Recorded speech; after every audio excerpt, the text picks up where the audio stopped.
bana kotombola yo mokokisi ya bilaka kotombola kombo na yo Yesu na pokwa lelo mpona bomoi ya moko na moko Nzambe na bomoi totomboli mais le Seigneur a agi quand même. Toujours que la maman charisme et ça m'a salué. Ce sont des réalités et moi je prie que pourquoi les autres que le Seigneur te visite d'une manière extraordinaire et j'en suis convaincu.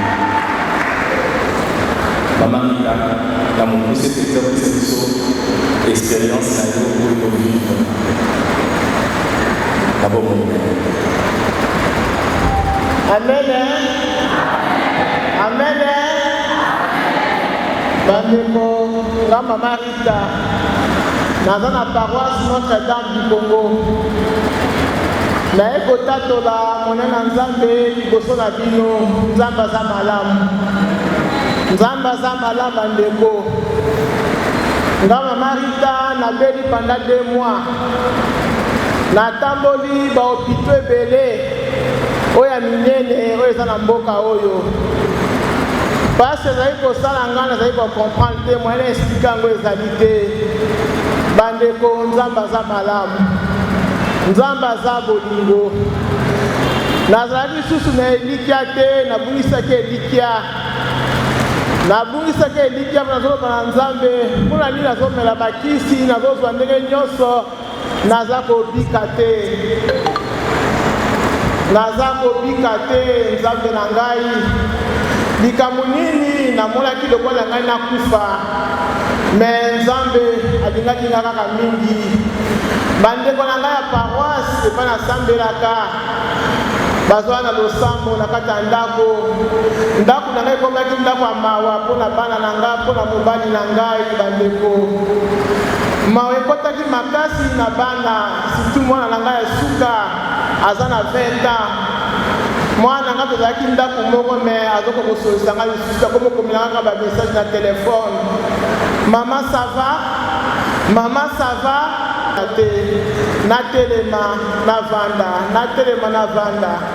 nabenga badokter babi mama tostopesi yo bakisi lala kaka ekomi mokola suka dokter abidanga mama ifo bima hôpital nayebi se docteur naza kaka na pasi nazokoka te abi mama kisi mosusu topesa yo ezali te tosi topesi yo kisi tomoni kaka ozonga ndako na mayele esilaki ngai basaleli ngai nafuti facture tozongi ndako nazolala te namoni nakomi koyoka posa na mikata na bilamba pasi eleki ndako nange etondaki na mawa naza kosambela nazosenga pa Nzambe bana na ngai basambelaka na Sacré-Cœur bana na bota bango basambelaka na Sacré-Cœur bazalaki baservant kuna basi baleka na bajubile bakoka bayaya bakoka mpe koakadre na kati ya Sacré-Cœur moninga na bango aye na ndako soki batali nga bakomi okelanga mawa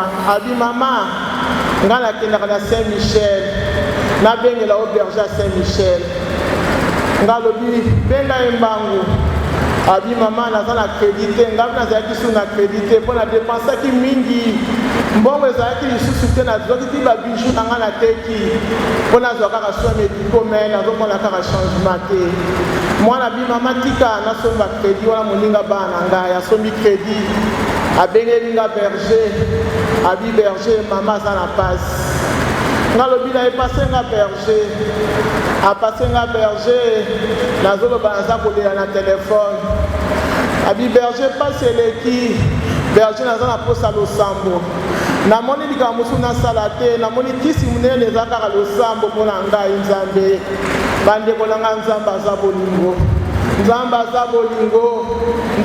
bolingo kombo moko te na se eleki kombo ya Nzambe kombo ya Nzambe eleki maladi kombo ya Nzambe eleki nyonso na se ya mama berger alobi nanga mama akobanga te nakotindela ekipe mpo na priere atindeli nga ekipe mpo na ndako nandosala priere mpo na ngai moko ya liboso bayaki bakutaki ngai na eta ya malamu te moko ya mibale ndenge moko nazobenga berger nyonso berger ça ne va pas berger, ça ne va pas. Berger abilanga mama toza kosambela kobanga te Nzambe akosala. Bandeko na ngai ya paroisse Notre-Dame du Congo. Na bazoya kaka na ndako nga mpe nazolinga ku bakende te so bali bakende ngai tovanda nanu bopriere botika priere te bosala priere na kati ya ndako naza na posa priere kisi na ngai yango wana bandeko balembaki ngai te na priere bandeko basali priere tosali priere bandeko na ngai naye kobika na telemi malade esilisa kisi nzambe azwa lokumu nzambe akumbama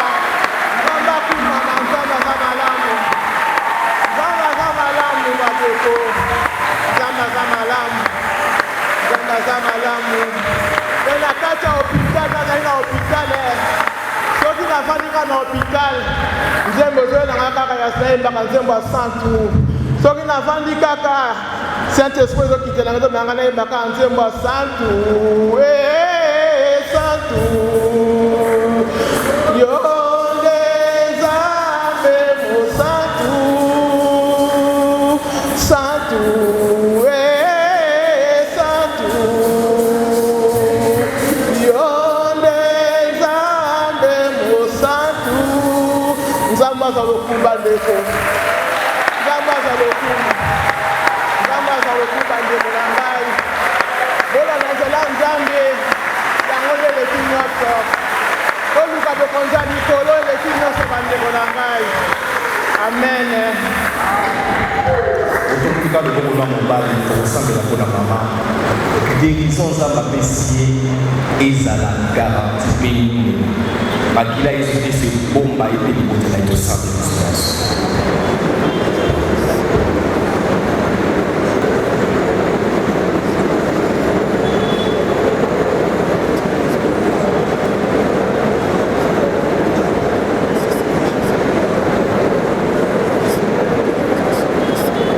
Merci pour la vie de Maman Rita.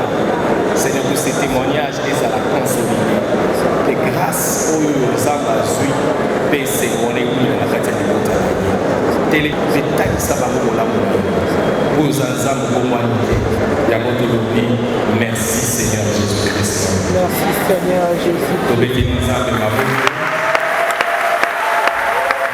Saint-Michel azali kosala nzambe ya renouveau Saint-Michel azali kosala yo bokoti na pokwa lelo dimake nzambe wana akovisite ope de manière particulière dimake l'épargner sur ville encore s'il a fait hier il le fera encore aujourd'hui il le fera encore le lendemain car il n'a pas changé il n'y a pas en lui donc les variations notre Dieu est fidèle ce qu'il dit c'est ce qui arrive. Et lorsqu'il agit, personne ne peut s'y opposer. Sauf qu'il ne doit pas dire, à ça là, on m'avait, après les nombreux, on m'avait mis un sous après les nombreux, on m'avait mis un sous après les nombreux, on m'avait mis un sous et à la carte, la piso, et à la piso, ça la balade. Amen. En tout cas, nous sommes convaincus que les longs hommes sont bien. N'ayez pas pour la ligne 5 parce que les mots à côté, awa, à côté, maloléga, côté, et que cette grâce soit connectée à toi au nom de Jésus. Exercice de charisme. Dans notre zone, Bible dit que dans les derniers jours, je répondrai de mon esprit sur toute chair, vos fils et vos filles prophétiseront.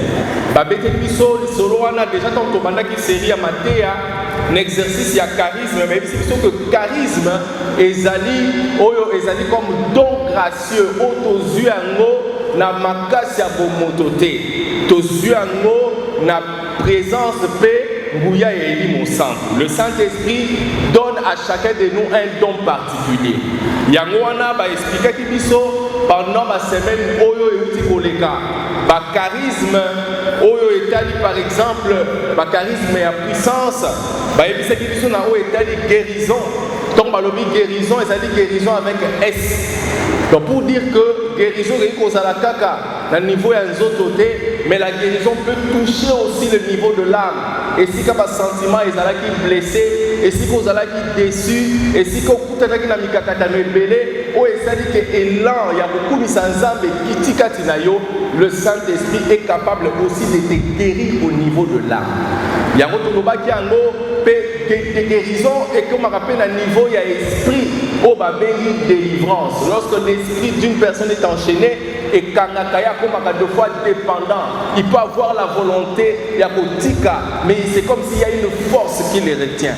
Et par rapport à ça, ils ont la bande de le niveau ya nzoto, azoyoka pasi, akepa munganga, ndeka ya maman, donc batali examen, peut-être que maman a détaillé bela l'obité, mais il y a un détail, je me rappelle encore, imaginez l'inganga ba il que tu peux sur baki signos.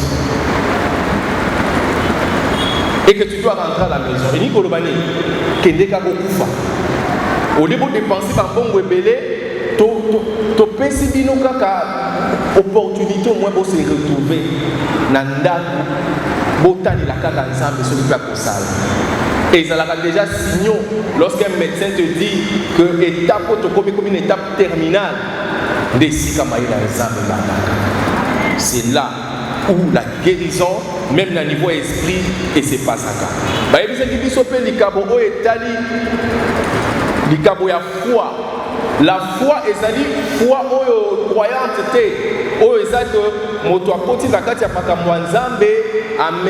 Déjà, oui, c'est vrai. La foi peut aussi se manifester dans le de l'Obanzambe.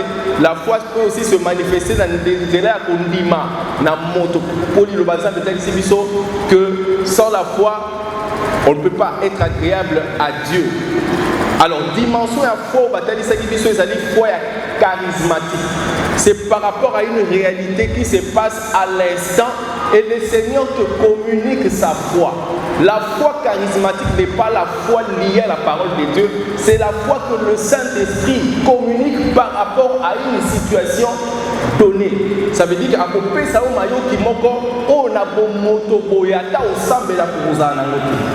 il y a des situations comme ça, vous allez dans les situations compliquées, mais vous avez courage, mon peuple, le changer.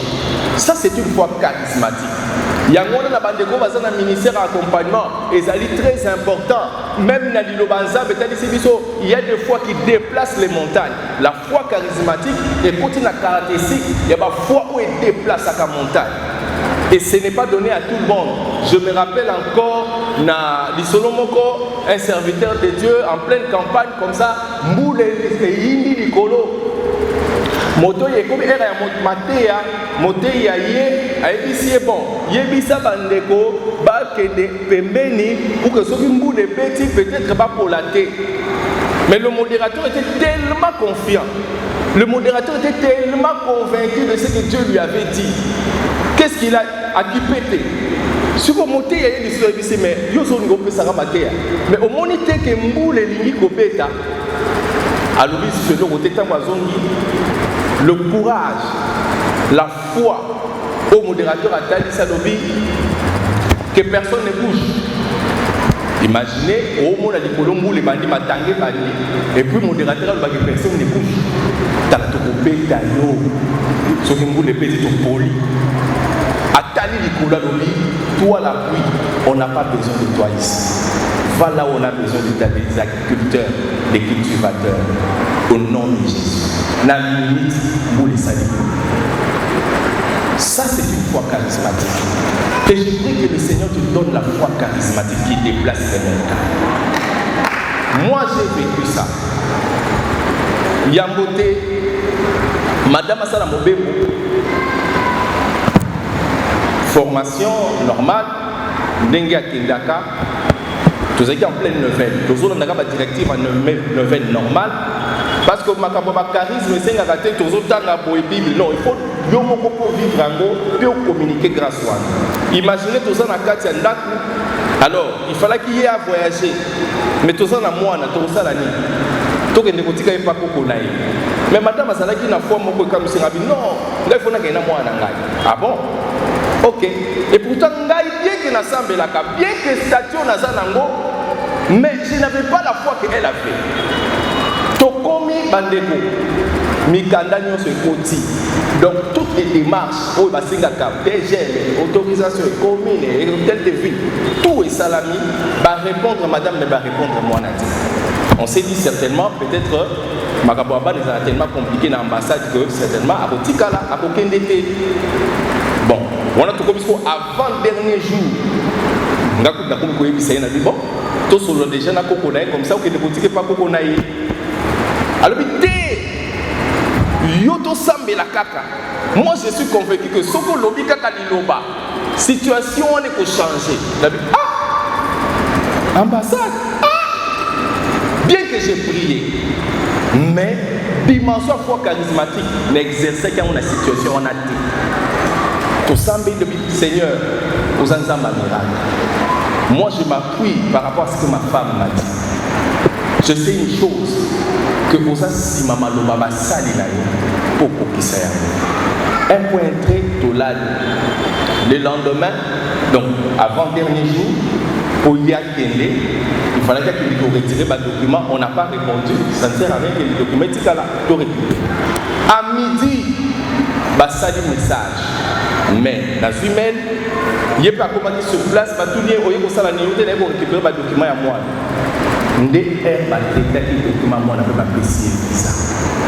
C'est là où j'ai compris que la foi charismatique est capable de déplacer les montagnes. Et si c'est là qu'il y a capable de et si Dieu est capable de signer cela. Tant que l'information n'a pas je me suis dit certainement que la foi charismatique et vous allez non sauté. Et à un moment où vous tapez la toute la bombe, il y a un peu compliqué, mais le Saint-Esprit peut communiquer dans une capacité qui a lobby du campé nous connaît ça. Amen. Tout le monde qui fait un miracle, les autres dans la dimension il y a ça veut dire que étonnement, toujours cap par exemple, quand il y a un miracle, Moutouaza par exemple, on a dit Moko, mais dit que le boti, Moutouaza il a ganglion, limoué. Ça, ce sont des miracles. Mais tout le monde s'en a fait que mon mouna paie à ça, la miracle, il y a toujours discernement. Tout le monde qui paie le mardi passé, tout le monde qui a charisme, il y a inspiration. Tout le monde qui a une prophétie.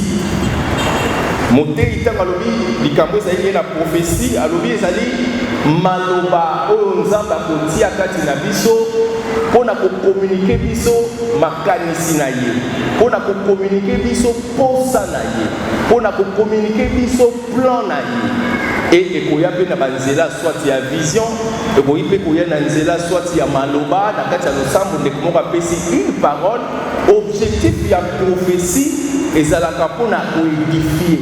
Le terme utilisé édifier na origine nango grec elingi koloba kotonga. Quelque part peut-être na boyambi nango bandaki kolemba.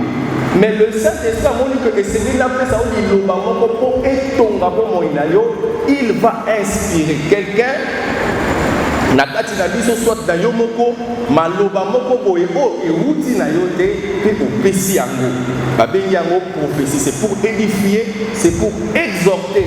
Le terme exhorter na origine nango eza ya consolation. Kati na biso eza na bandeko mosusu bakutani na makama, kati na biso eza na bandeko mosusu baoleka na basituation compliquée. Le Saint-Esprit lorsqu'il vient akopesa liloba moko pour nous consoler. Et puis objectif pe mosusu ya prophétie ezalaka pe pona ko exhorter. Tolobi exhortation, tolobi édification puis encourager. Ça veut dire encourager na kati ya encouragement okomona kolemba na nzela boyandi okomona kolemba même que ça concerner kaka yoti, ça peut concerner aussi une communauté, ça peut concerner une famille, ça peut concerner un pays. Le Seigneur aussi peut passer par un message pour nous donner un encouragement ou une consolation. Les autres sont là au état ma charisme révélation. Dans le charisme à révélation, nous avons le charisme et discernement des esprits, nous avons la parole de connaissance et nous avons la parole de sagesse. Nous avons le charisme et discernement. Nous avons 1 Corinthiens 12, verset 10. Discerner. Ezali, oui, pas pour sosola. Vous pouvez pas comprendre, vous pouvez pas ça la question entre eux et Malam na oyo ezali malamu te. Discerner na français bayebisi biso ezali mpe koyeba kosala distinction. Oza devant situation moko boye oyo esengeli osala choix. Esengeli na yo comprendre que oyo nazali kosala ezokende malamu to ezali kokende malamu te. Là c'est discerner. Alors, je voudrais d'emblée introduire le discernement pour le baboy. Nous avons la forme de discernement. Nous avons ce qu'on appelle un discernement objectif. Le discernement objectif, ça veut dire qu'ici nous sommes conduits par la raison. Nous sommes conduits par le bon sens. Ça veut dire que le lingue à cause par rapport à l'éducation pour toi, a dit que l'eau est malamu to et l'eau est malamu. A dit que les gens ont finga ezali mabe, oyiba ezali mabe, mais devant une situation pareille à comprendre que tu es dans le côté nager où tu passes les âmes à la montée.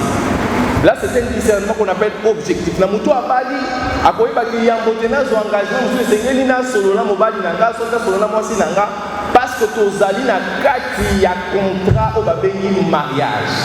Et ce contrat ya mariage ezali pour faire naître ba droit pe ba obligation. Et la kati ya libala de manière objective mobali tanga azali kozwa engagement par rapport à la situation moko boye na bon sens a boye bateno na zappe na moto pembeni et sengeli na consulter. Ba benyango discernement objectif ou naturel. Deuxième forme de discernement, ezali discernement abengi subjectif. Na français, na solo bana mingi na français parce que linga les amours passi on a biso bato to koli na Android. Mais na kusala quand même pour na kitana moi linga na ona bakanja. Bien que ça facilite. La subjectivité est dit que le moto azali kopona makambo en fonction au yé accepté. Et ça par exemple na ndeko mususu alobi pona ngai na sepelaka na nga na bato soki na ngina sala choix il faut moto wana ayeba koloba français. Or moto akoyi koyeba koloba français mazape ndoki. Parce qu'il y a des gens qui parlent français sorciers. Et surtout pe bato balobaka français bazape balokuta ezali akokosa on a français na lokuta nyonso. Problème nous avons le fait qu'on zolo bakaka français on a ya Voltaire olobi en tout cas ngai po na ngana CPI. Ce n'est pas objectif, c'est subjectif. Na kutani nande ko moko isinga bino ngai neti na religion na biso to la kaka vert masanga nyonso eza na couleur ya vert yango nena omi. Donc, Yeshua est lié à sentir dans mon thème. Ce n'est pas quelque chose d'objectif, c'est subjectif. Et à mon tour, on a sepelaka na couleur boye, on a sepelaka na bato lolenge boye, on a sepelaka na ndako lolenge boye. Par exemple, à qui on a là, ce qui pour naenda qu'on est tombé malamu, ils ont pas condition bien, ça suffit. L'aspect spirituel ne le concerne pas. L'essentiel pour naïa kota fanda parce que ndako ezali na ba condition ya sepelaka. Par exemple, ndako ezala climatisé. Là c'est subjectif, c'est seulement ndako na sepelaka. Mais les réalités spirituelles et vous pouvez la peine na ndako wana mais occupé à côté. Là c'est un discernement subjectif, c'est à dépendre du ressenti de la personne. Dimension, il y a charisme, il y a discernement des esprits et continue à avoir discernement, il y a spiritualité. Et dans le discernement spiritualité, quelqu'un par exemple a fait la carte makabunza mbele, a pu comprendre makabunzu même sans prière. Il peut comprendre que oyo eza lokuta. Par exemple, na bato basara na banque, ce que message na ba billet de banque il y a bien facilement tu peux détecter à ma vie. Quelqu'un qui travaille par exemple dans un comptoir, soit dans un bureau d'échange, a message dans Mongo, ce qui Mongo a détecter pour un message dans quelqu'un qui est habitué aux choses spirituelles, il sait directement comprendre que ce qui est devant moi, Ezali, il y a malamuto et ma vie. Spirituellement, pourquoi? Parce qu'il est connecté avec Dieu à travers la parole, à travers la prière, à travers la communauté. On a tout ça le discernement, il y a spiritualité, on va bien discernement spirituel. Si on a la spiritualité, c'est une dimension de discernement. Oyo et ça la marque de manière ponctuelle. Parce que il y a une grande différence entre les dons spirituels et les charismes. Les dons spirituels, les grâces sanctifiantes. Et il y a et ça là que vous montez mais les charismes viennent manifester les œuvres de Jésus. Et face à une situation déterminée, le discernement charismatique et ça dit capacité surnaturelle. Oyo endi mosantu akopesa na moto po ayeba kososola oyo euti na nzambe oyo euti na monguna soit euti na moto. Donc la capacité de discerner, la capacité de comprendre ce qui vient de Dieu, ce qui vient de l'ennemi et ce qui vient de l'homme. Amen. Je pense que tout ce malade. Oui, nous sommes à Matthieu 10, verset 16. Le discernement, donc, cette capacité,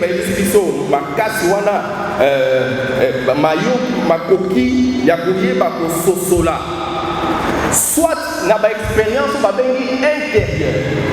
Discernement charismatique, c'est la réunion sociale. Et ça de manière ponctuelle par rapport à une situation qu'on peut terminer. Lorsque je parle par exemple de ma expérience intérieure, na kati ya mayoki ya moto akoyoka sentiment moko boye soit akoyoka conviction moko boye likambo oyo ezolinga esalama euti na nzambe te soit euti na moto. Tokokota na détail wana na bali eza koya. Okoki koma Matthieu 13, 28 à 29. Par exemple, na oetali ma expérience intérieure. Yesu aza ko solola. Na Pierre aza ko expliquer na apôtre alobi et sengeli na kufa tout ça na kose quoi et sengeli na mona pasi. Et Pierre est en train de dire que makambo ane ko sala maté. Bien que azali pembeni ya Yesu, le diable a infiltré ses pensées. Ça veut dire que Ezali n'a pas expérience intérieure, makalisi moko boyekoki komatakati na yo, mais eza ya nzambe. La personne qui a le discernement des esprits a comprendre que maloba oyo ndeko aza koloba, ba parole oyo aza ko utiliser, ba attitude oyo azali ko présenter, soit événement oyo ezali koleka et wuti na nzambe te. Jésus a décédé yango, a dit Pierre, arrière de moi, Satan. Car les pensées oyo zanango ezali pensées et wuti na nzambe te ezali aba. Ça veut dire qu'il savait distinguer quand est-ce que Pierre pouvait être animé d'une pensée qui venait de Dieu et d'une pensée qui venait du diable. Bien que apôtre. Ça arrive de fois d'abord mon yaliso. On se voit la carte dans ma canissimo pour les acomates. Et tu te dis que le Seigneur est là, sala yango. Le Seigneur est là, l'opéraillé. Mais ma canissimo n'est pas comata et zouti na zambete. Et comme il s'est dit, il parle à présence en zambe. Le problème avec nous c'est quoi? Pour ça, la carte en dame. Moi, je suis malade. Subitement, on a commis impoli. Moi, on a commis pour répondre à ma belle, même dans ma botte. Au lieu de discerner que maloba o eza ko bibakati na ye et vous vous allez avoir influence moko ya oppression soit la situation moko ya obsession bokomi ko beta mwana nzoka nde ko beta mwana wana bozono sanzo passe mais son esprit est déjà lié quelque part. Le fait que vous n'avez pas le discernement des esprits, vous risquez de rater l'éducation de cet enfant. Moi, on a commis rebelle, moi, on a commis moi, beaucoup de gens remarquent par exemple la zone à Katiandako, mobile des alaki malamu, mais subitement changer ma canisse. Ma canisse, c'est-à-dire qu'il au départ, et ça, ma canisse, tu as un angle, sauf qu'il je vous dis, ils ont la génie. Ils ont la na carte ya Congo, ils ont la place pour tout le mais mon kota. Tu verras que ces pensées est comme côté ngama. Tout ça la nouveauté. Et c'est tout ça la boy. Ma calisona et zoya pour être troublé qui est il y a quatre couples. Et si la femme n'a pas le discernement des esprits, à propos en conflit dans mon bagage. C'est là où moi je dis, le discernement des esprits, c'est le don vraiment parfait. Parfait. Pourquoi? Et ça peut permettre de déceler dans l'acte oyo, est-ce que vous dites dans le Zambé ou dans le Zambé? Amen. Alors, tout ce discernement des esprits, na rôle nango, na prophétie. Lelo, bato ebele baza kobiba libanda, ya plein ya Nzambe likolo ba prophétie. Pourquoi?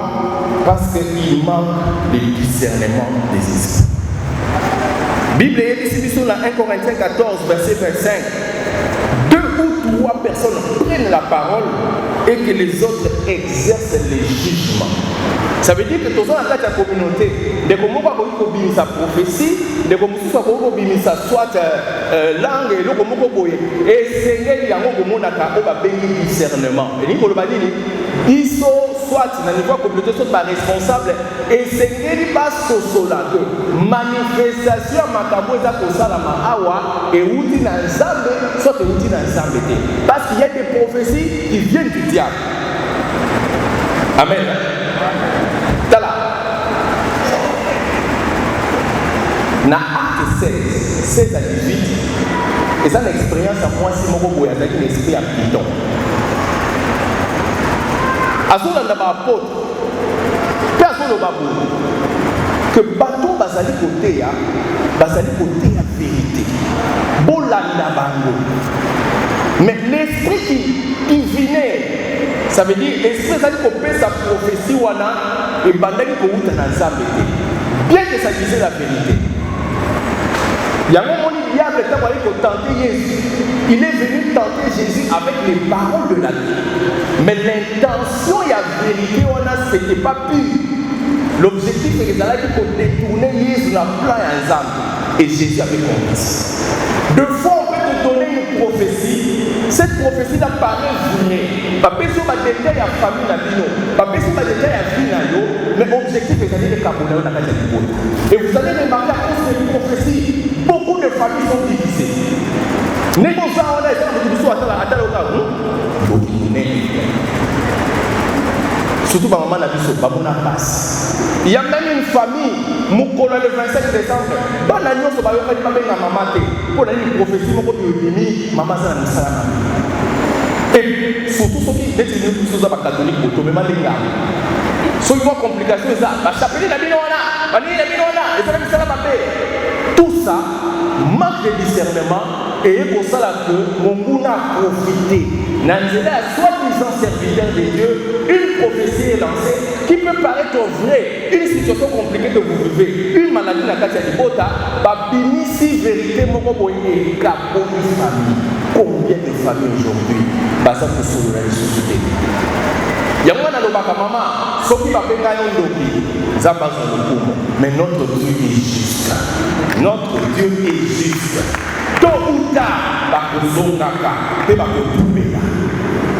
Moi je connais un monsieur quand il y a des doutes, je ne bénis pas ça pour qu'il doute que combien tout ça. Le Seigneur me fait voir, on sent la grâce ma casse. Nous sommes ici quand on s'allie, c'est ça qu'on est tout fait. Voilà les relations de l'Église.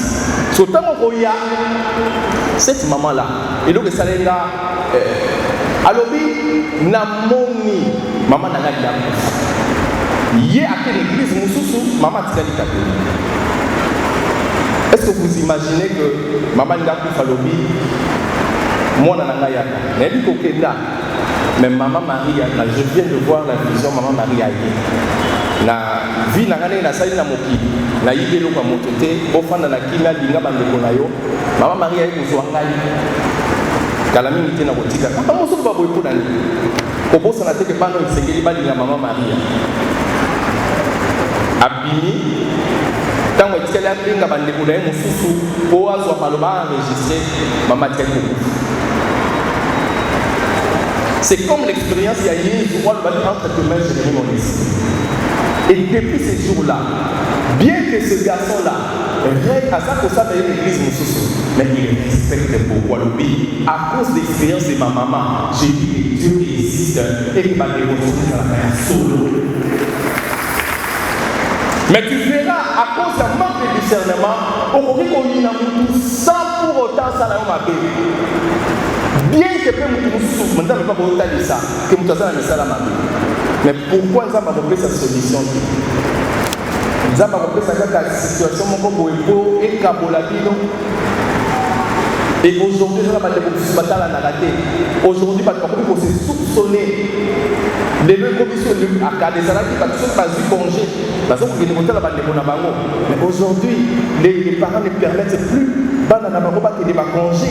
Pourquoi? À cause, je vous dis, sur le 100% de 75% est à la cause il y a ma prophétie.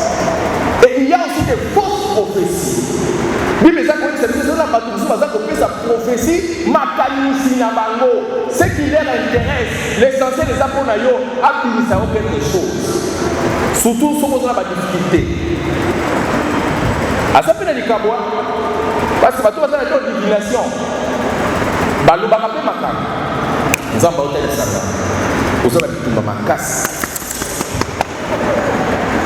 Wana pale mzambi deku na mtaki kutoa belobe mazoba na familia yangu wote ndio kati yusa tese n'est-ce pas mon wana wana bangimba la moko tala moto atano bike yoko kufa tu peux t'appuyer sur la parole de Dieu qui dit que je ne mourrai pas, je vivrai et je raconterai les œuvres de l'Éternel. Même ce qui a été décrété peut changer à cause de ma foi. Il y a une prophétie à ma main qui tournée, on a plein d'exemples dans mon monde. Parce que ça, la prophétie, c'est ce que Dieu ne peut pas édifier quelqu'un à placer quand il est au bar. Même si une prophétie vient bousculer la vie d'une personne, mais il y a pour Tonga.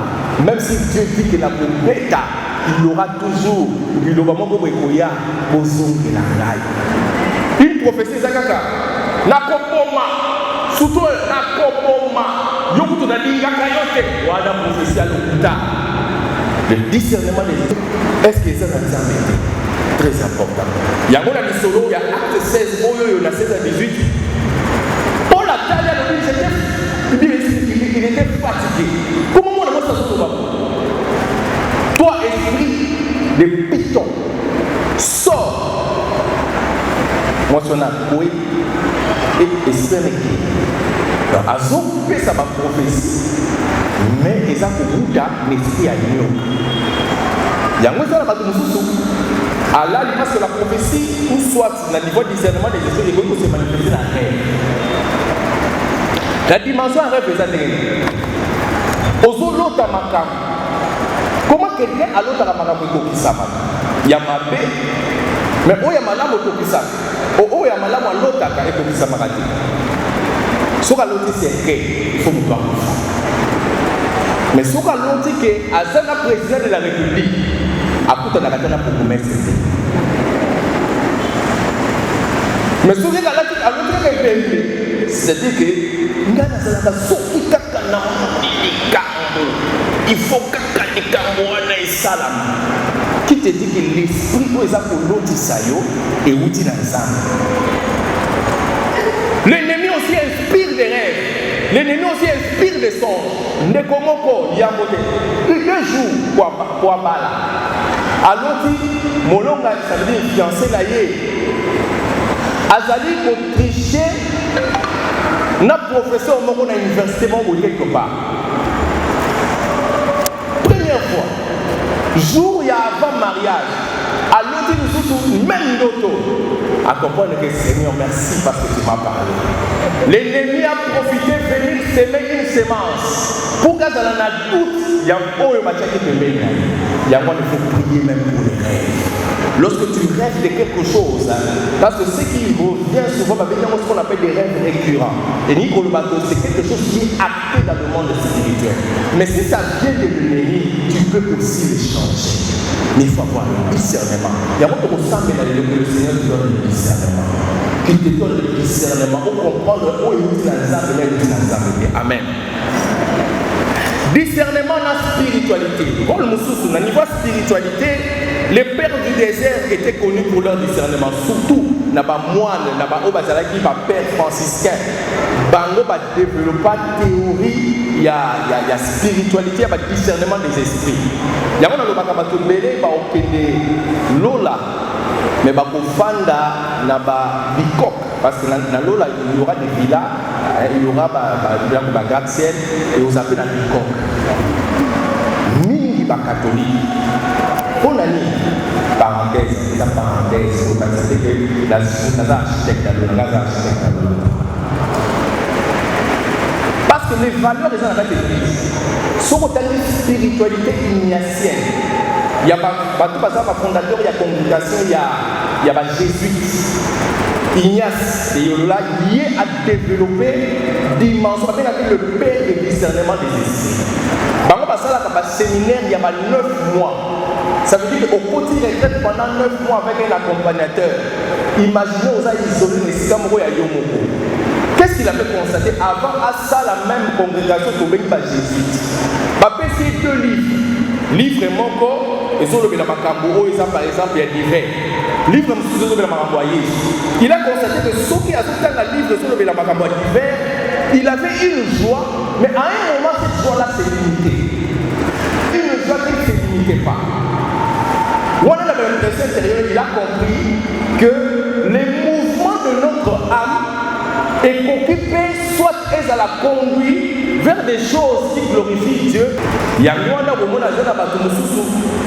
c'est difficile qu'on aille. Ceux qui ont une Bible pour guérir, pour attaquer. Et dit qu'on le va déjà,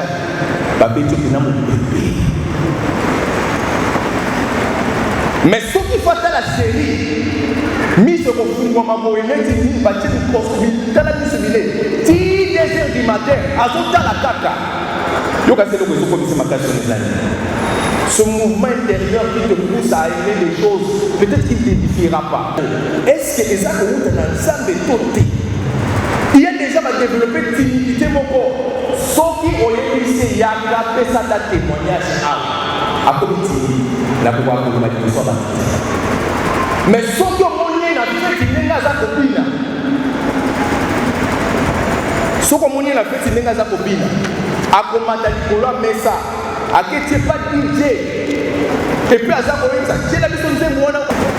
Et là, on dit ça, c'est quel esprit. Il y a des gens, même dans il y a une mention. À ça, on a maîtriser. Mais les maîtrises, c'est Moutou Azak aussi. Devant belle famille. Puis Azak Oluba. N'a pas de Lelo. Baba dit on a noté. Et famille Sangani Masane. Papa, moi je suis à Boulou, et ça n'a pas pour Akita. Il faut soit à Pamba et Loko, soit TV Panzana, soit le Loko ça la dégagé à ça, le discernement des esprits est au tas de ça. Na Moutou à ça pour moi ça, ce sont des réactions qui ne viennent pas de Dieu. Amen. Dans le ministère, il y a délivrance. Le discernement des esprits et le ministère de délivrance. Il y a certaines personnes, nous avons appelé ma coquille, il y a qu'on discerner l'esprit ma vie. Surtout dans l'intercession. Si tu n'as pas le discernement des esprits, éviter l'intercession. C'est un don qu'il faut aspirer. Parce que ça n'a des mots sous na ozomona na esprit batali na sima. C'est entre le monde dans ce monde à l'envers.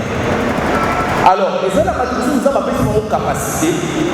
Nous avons pris cet exemple à Actuana. Aïe va distinguer quel est l'esprit qui est en train de déranger. Bon, moi, je suis mais qu'est-ce qui vous dit que vous avez et ça non?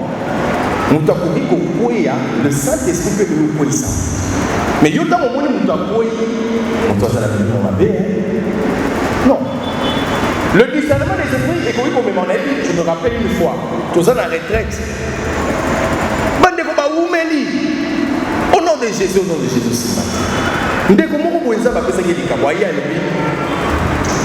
Esprit de sirène sort de son corps. la manière dont cette personne s'est agitée et subitement cet esprit est parti. Pourquoi? Parce qu'il avait le don de discernement des esprits. Il y a un combat spirituel, si tu manques le discernement des esprits, ça veut dire que aux armes, on dirait aussi mis armes, aux autres bêtes dans les villes pour y aller aux autres bêtes. Il faut qu'on y ait pas. Il y a quoi c'est que nous sommes là devant une situation pour la bateau dans un ministère d'accompagnement. Quel est l'esprit? Et ça la bateau dans un esprit. Par exemple, il y a pas maille. Et ça la bateau dans un esprit, il y a pas forêt. Il y a un esprit, il y a mari de nous. Lorsque tu as le discernement des esprits, directement tu t'adresseras à cet esprit. Sinon, on va tomber là au nom de Jésus en brave. Là, tu n'auras pas de résultats. Et quand il y a ça, et ça, il suffit que comme on a un tu peux sentir que vous êtes sur le minimum avec ça. Et ça, au bout d'un tu as comme l'impression que nous autres, nous sommes et quand il y a la signe, il y a des choses que nous avons. Le discernement des esprits des Salaki, que Élisabeth a reconnaître que Marie c'est la mère du Seigneur. Il a senti quelque chose que moi une manière de dire que la sensation que j'ai eue est venue du Saint-Esprit. Personne ne m'a communiqué que celui qui vient, c'est la mère du Seigneur. Mais le Saint-Esprit a dit discernement quand il n'est pas comprendre que c'est la mère du Seigneur. Amen. Et ça, la maladie, par exemple, la cas, il y a maman, la témoignage, imaginez vos autres dépenser pour mais pour y maladie. Le discernement des esprits que vous consommez, pour y ba réellement que maladie vous a pour commissailler et où tu n'as jamais, soit où tu n'as jamais. Il y a des maladies naturelles, il y a des mais il y a des maladies comme ça, aucun pas mon gazon et le côté. C'est-à-dire qu'il y a un esprit qui se cache derrière. Et cet esprit-là, dans l'expérience, il y a Marc 9, verset 36, Jésus a expérimenté un mot, Père Lobi, esprit sourd. Esprit, il y a surdité, donc, et bima. Donc, il y a des esprits qui rendent sourds, il y a des esprits qui rendent aveugles. Moutoua, ça dit que c'est un handicap physique, mais cet handicap physique vient des mauvais esprits. Et ça la capacité, on a dans le ministère, il y a des délivrance. Tu peux aussi discerner au-delà des apparences. Combien de jeunes sœurs,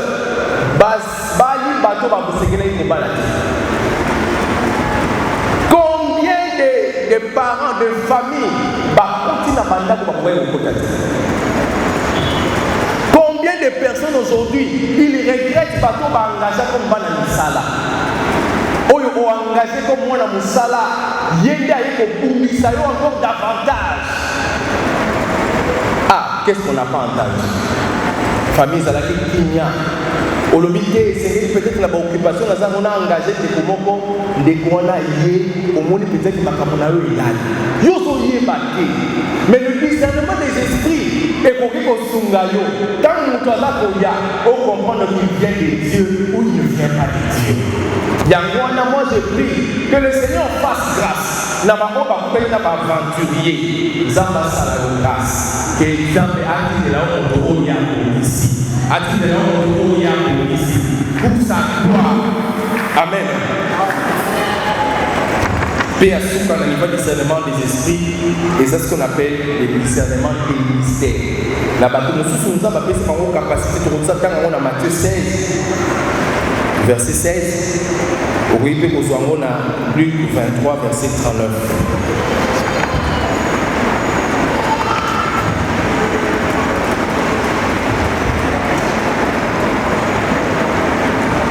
On a tous la scène, il y a mis sur la croix.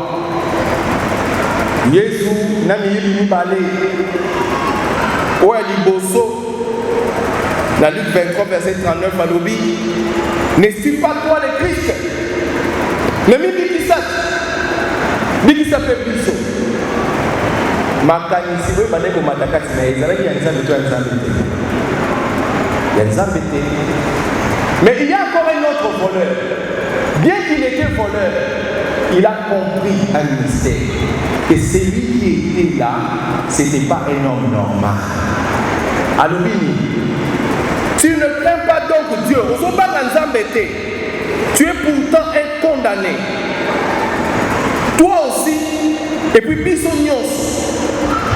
C'est juste après ce que nous avons fait. Il ne faut pas canaliser. Le fait que nous sommes restés sur la croix, c'est normal. Mais il y a ça de l'autre côté. Mais qui avait dit au voleur que celui-ci était le vrai Dieu? C'est le discernement des esprits. Bien qu'il était voleur, il a reconnu la seigneurie de Jésus. Et puis a continué à l'obéir. Alors, Jésus, souviens-toi de moi quand tu viendras dans ton royaume. À comprendre que, oh mon ninga bandaki koloba, ezalaki po amibikisa akima croix.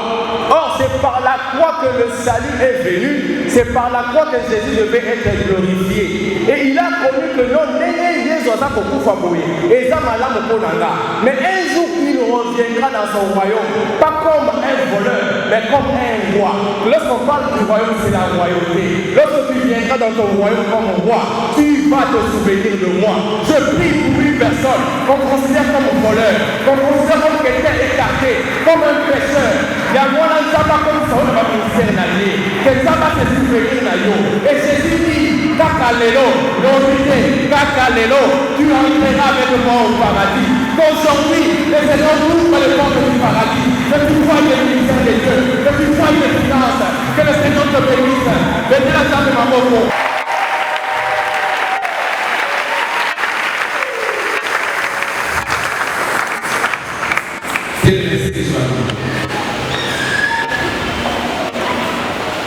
Si le voleur vous a pas fait seulement comprendre la mystère.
Le Saint-Esprit a conformé la marque. Surtout sentir la tête de Mario comme ça, pour garder.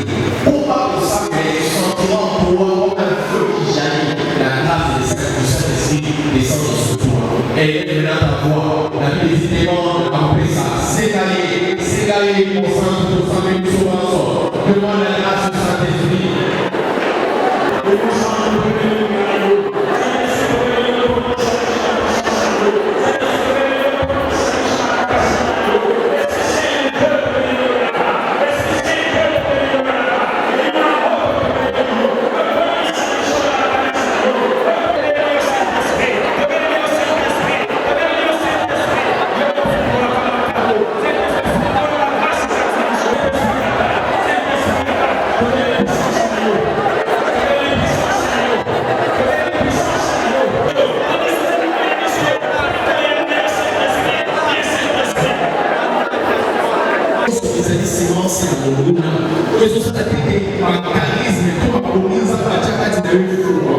Tu vas invoquer le feu de Dieu avec autorité. Commence à invoquer.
Nous allons invoquer le nom de Jésus trois fois seulement.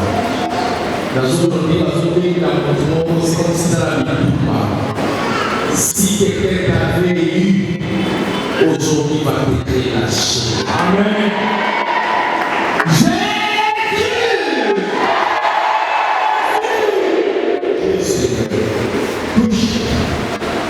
Jésus.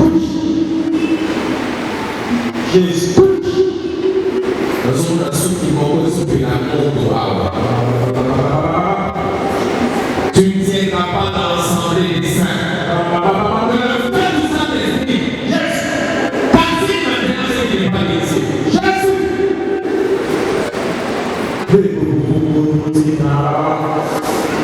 Mais si tu es au ici, ça va passer au Fana. Et ça va travailler ma casse, pour moi, Jésus. Que tu sois réellement homme et madame spirituel. Je les applique à moi, à la territoire. Jésus, pour que nous, où est vous l'aider? Jésus!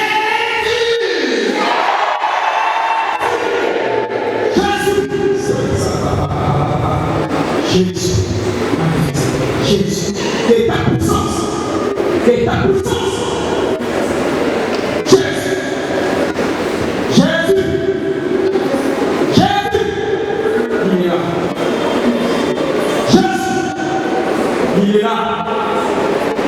Il est là. Mon Jésus, c'est le Dieu de la résurrection.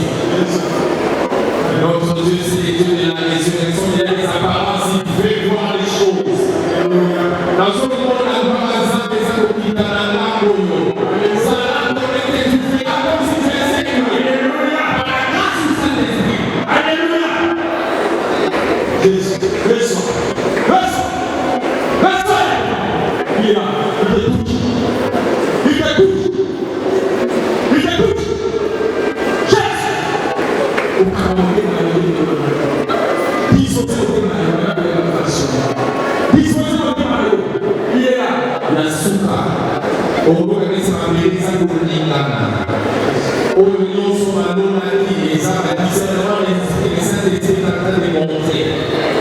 esika bakundaki okobima na esika wana dossier kona enterré aza mosala te opesika lokola tort.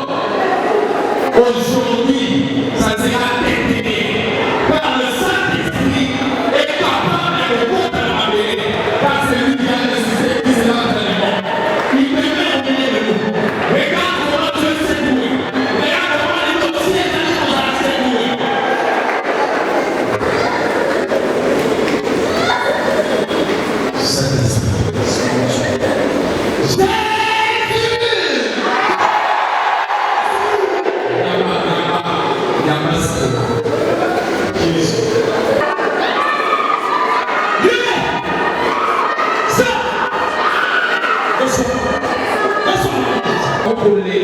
Je vois comment le Saint-Esprit